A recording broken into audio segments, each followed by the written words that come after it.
Suatu malam, tampak sejumlah mobil yang membawa warga Spanyol tiba di tumpukan kontainer.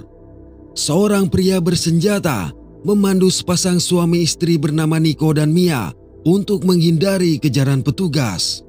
Setelah melakukan pembayaran kepada seorang pria berkepala pelontos, pasangan suami istri ini diizinkan masuk ke dalam sebuah kontainer yang sudah berada di atas truk.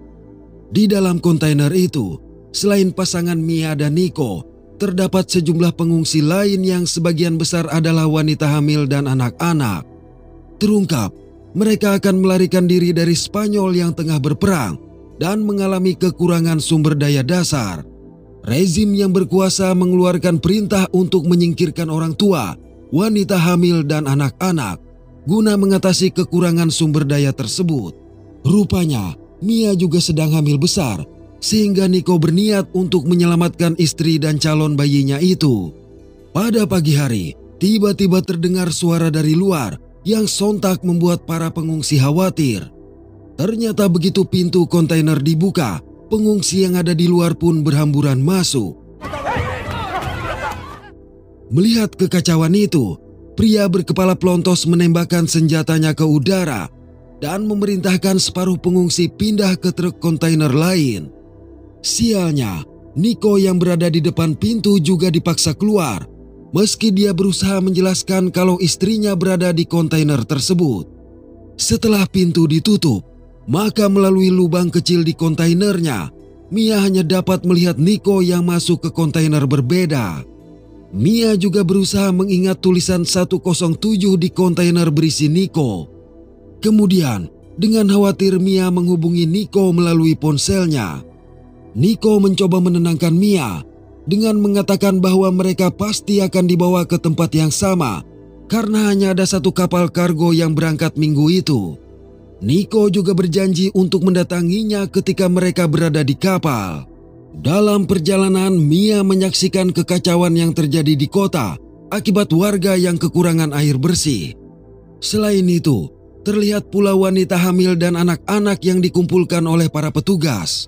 Selang beberapa jam, truk mereka berhenti di sebuah pos pemeriksaan. Seorang petugas bernama Jill memeriksa dokumen pengiriman yang dibawa oleh sang driver. Walaupun itu adalah dokumen resmi, Jill tetap bersikeras untuk memeriksa isinya.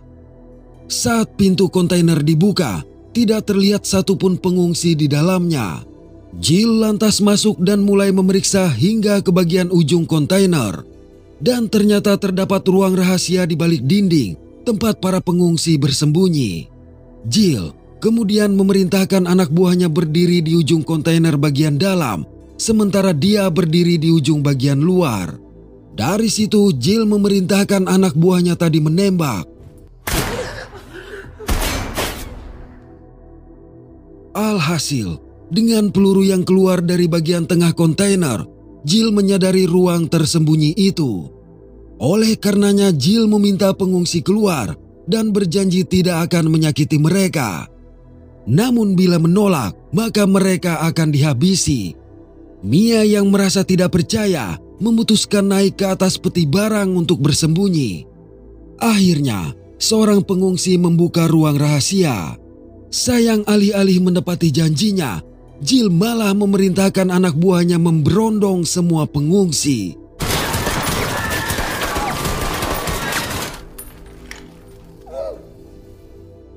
Dari tempat dia bersembunyi, Mia hanya dapat melihat anak buah Jill memindahkan tubuh para pengungsi.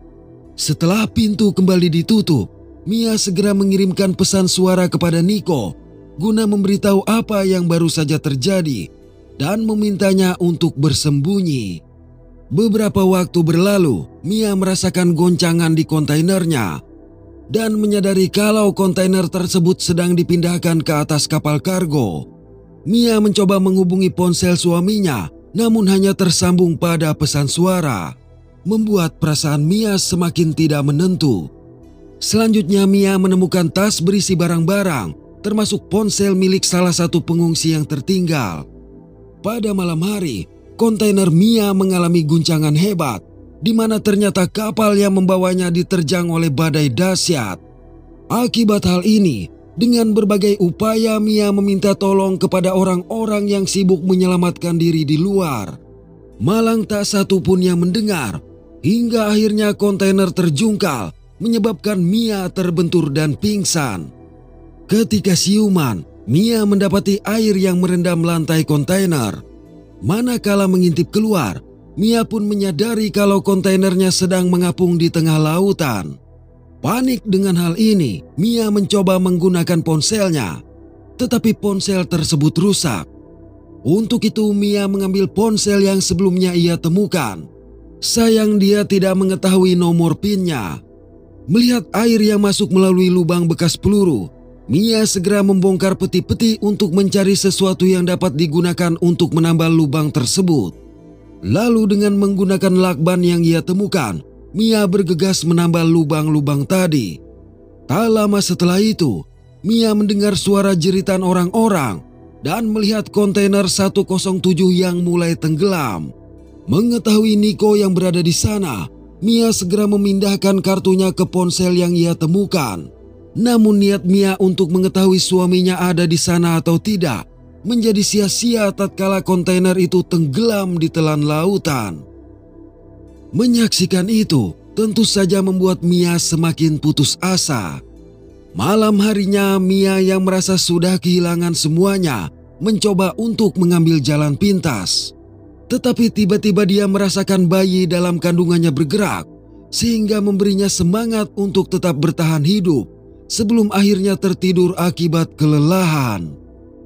Tak lama setelah itu, Mia terbangun akibat papan yang ia jadikan sebagai tempat tidur membentur dinding dan menyadari kalau semakin banyak air yang memasuki kontainer.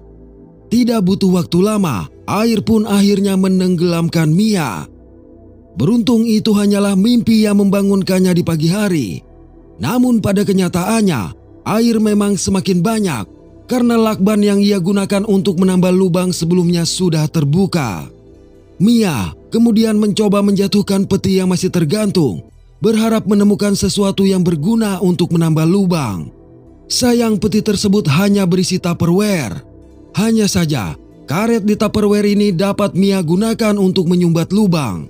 Mia juga menemukan selang yang dia manfaatkan untuk menguras air, serta mencoba menyeimbangkan kontainer menggunakan peti-peti yang ada di dalam.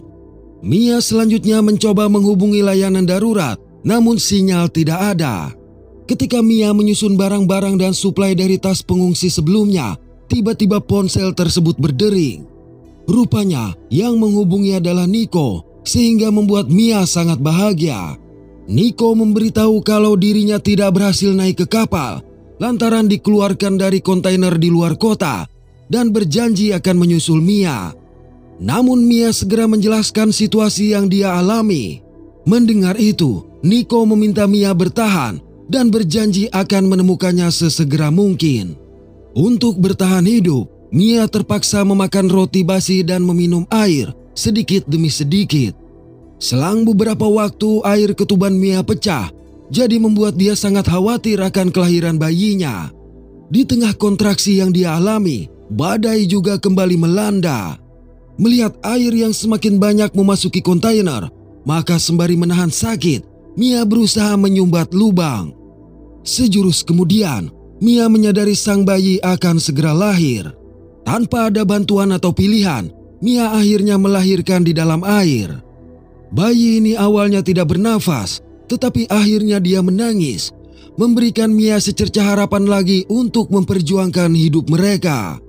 Setelah memotong ari-ari bayinya menggunakan pisau, Mia tertidur akibat kelelahan. Keesokan hari, Mia mengajari bayinya untuk menyusu. Cukup lama berusaha, akhirnya bayi ini mengenali sumber makanannya. Setelah menyusui, Mia merasa sangat kelaparan, sehingga tanpa sadar melahap habis semua suplai yang tersisa. Mia berikutnya membuat lubang-lubang di atas kontainer menggunakan bor, dengan harapan dapat keluar dari sana. Namun bor itu akhirnya kehabisan baterai sebelum lubang dapat dia selesaikan. Putus asa dengan upaya tadi, Mia kembali memindahkan kartu ponselnya. Tetapi ponselnya yang rusak tidak dapat dibuka, sehingga membuat Mia mengamuk frustrasi. Kemudian dari salah satu barang yang dia lempar, Mia melihat lagi pisau yang dimilikinya. Lantas, dengan menggunakan gergaji pisau, Mia mencoba memotong lubang-lubang di atas kontainer. Di malam hari, Mia melihat lagi ari-ari bayinya. Rasa lapar yang teramat sangat akhirnya memaksa Mia memukbang benda itu sampai tiba-tiba dia mendengar sesuatu di luar. Ketika diintip, secara mengejutkan seekor paus menerjang kontainernya. Oleh sebab itu Mia segera menggendong bayinya agar berhenti menangis, seraya memukul-mukul dinding kontainer. Dan usaha ini berhasil membuat paus tadi pergi. Pada hari ke-6, Mia melanjutkan pekerjaannya untuk memotong bagian atas kontainer. Tetapi akhirnya pisau yang ia gunakan patah, sehingga lagi-lagi memupuskan harapan Mia untuk keluar. Dehidrasi yang dialami membuat Mia berhalusinasi melihat putri pertamanya yang telah dibawa oleh petugas. Mia tidak tahu apakah putrinya tersebut masih hidup. Tetapi dari peristiwa yang telah dia alami sendiri, wanita hamil dan anak-anak semuanya dibantai. Hari berikutnya Mia terbangun akibat hujan yang menetes melalui lubang yang dia buat. Tanpa membuang waktu, Mia segera menampung air hujan itu menggunakan Tupperware. Ketika membuka tutup kaleng bekas suplai makanan, terbesitlah ide di benak Mia bagaimana cara untuk membuka bagian atas kontainer. Kemudian, dengan menggunakan tali yang ia selipkan di antara lubang, sekuat tenaga Mia menarik bagian yang telah terpotong.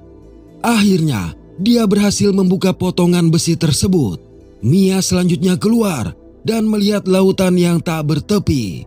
Di atas kontainer, Mia melempar kain yang dia gunakan sebagai popok bayinya ke laut. Tak lama setelah itu, ikan-ikan berkumpul untuk memakan kotorannya. Menyaksikan ini sebagai makanan, Mia segera membuat besi sebagai tombak dan mencoba membidik ikan-ikan tersebut. Sayang tak satupun ikan berhasil dia dapatkan. Kelelahan, Mia pun terkapar di atas kontainer. Tetapi saat itu dia melihat sebuah pesawat melintas. Oleh karenanya, Mia segera turun untuk mengambil kaca. Hanya saat naik, tidak sengaja kakinya robek terkena besi kontainer. Mia lalu mengarahkan kaca itu ke langit, berharap orang-orang di pesawat melihatnya. Namun usaha ini tampaknya juga sia-sia. Akibat luka yang dialami, Mia membongkar TV dari peti dan mengambil kawat untuk menjahit lukanya. Meski sangat menyakitkan, Mia terpaksa harus melakukannya. Di tengah rasa lapar, Mia merajut kabel earphone untuk dijadikan jaring.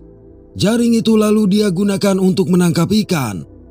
Kemudian, menggunakan kotoran bayinya sebagai umpan, Mia akhirnya berhasil mendapat ikan.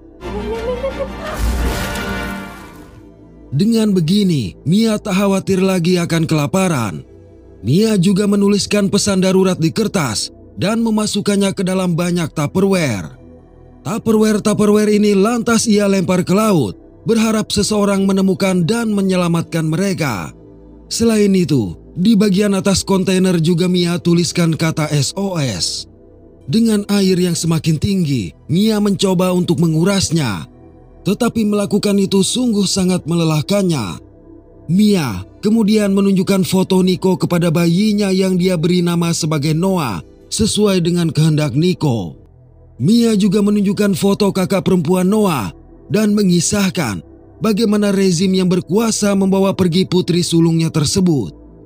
Pada tengah malam, Noah menangis akibat kedinginan. Untuk itu, Mia menyalakan api menggunakan sisa minuman beralkohol sebagai bahan bakarnya. Setelah ruangan lebih hangat, mereka akhirnya tertidur. Selang beberapa waktu, Mia terbangun karena mendengar suara benturan di dinding. Mia memperhatikan air sudah melebihi penanda hari ke-12 dan hampir mencapai batas maksimal yang ia buat. Kemudian di atas, Mia melihat salah satu Tupperware yang membentur dinding kontainer. Bersamaan dengan itu ponselnya berdering. Melihat panggilan itu dari Nico, Mia berusaha menggeser layar ponselnya yang rusak. Beruntung dia berhasil menerima telepon tersebut. Sayang, Nico memberikan kabar buruk mengenai dirinya yang ditembak oleh petugas. Akibat luka yang sangat parah, Nico mengaku tidak dapat lagi mencari Mia. Jadi maksud Nico menelpon adalah untuk berpamitan dengan Mia dan memintanya berjuang seorang diri.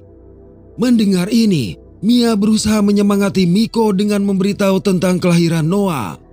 Mia juga mengarahkan ponselnya kepada Noah agar Nico dapat berbicara dengan anak mereka tersebut.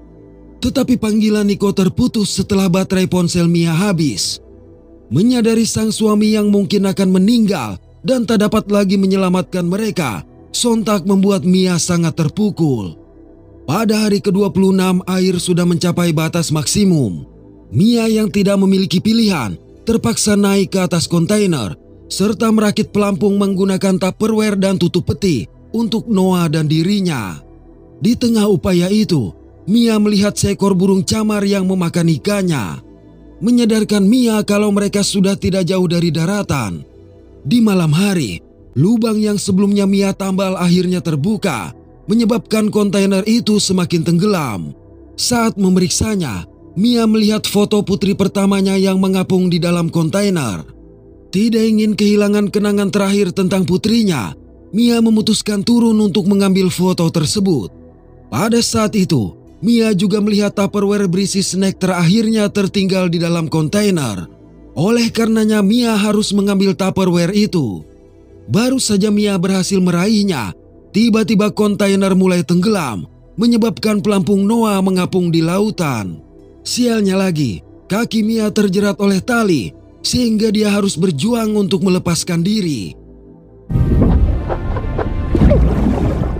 Setelah berupaya keras, Mia akhirnya berhasil memotong tali dan berenang ke permukaan air. Malang kegelapan malam mengakibatkan Mia tidak dapat melihat keberadaan Noah. Bersamaan dengan itu, tampak bayangan seekor paus melintas di bawah Mia dan bergerak menuju ke arah pelampung Noah.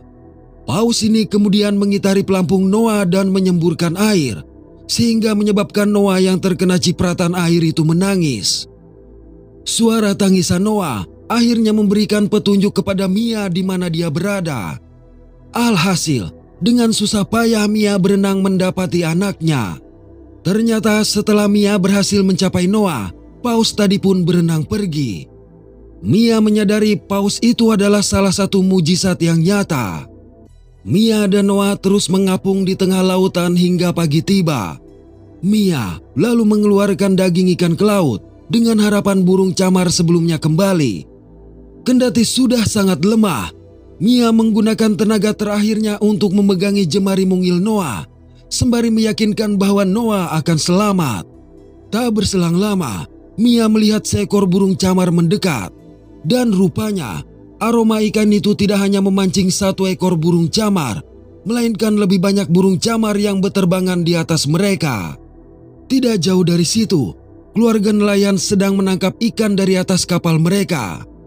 Keluarga nelayan ini terdengar berbicara dengan bahasa Inggris, menyiratkan bahwa Mia telah keluar dari wilayah Spanyol.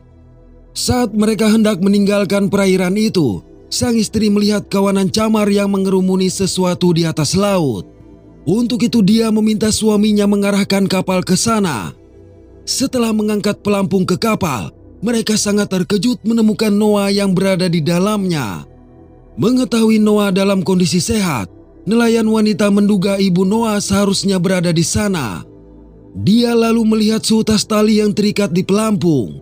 Benar saja, begitu tali ditarik, mereka menemukan Mia yang tenggelam tetapi terikat di tali itu. Segera, wanita ini memberikan CPR kepada Mia. Dikarenakan Mia yang tidak juga bereaksi, wanita ini awalnya menyerah.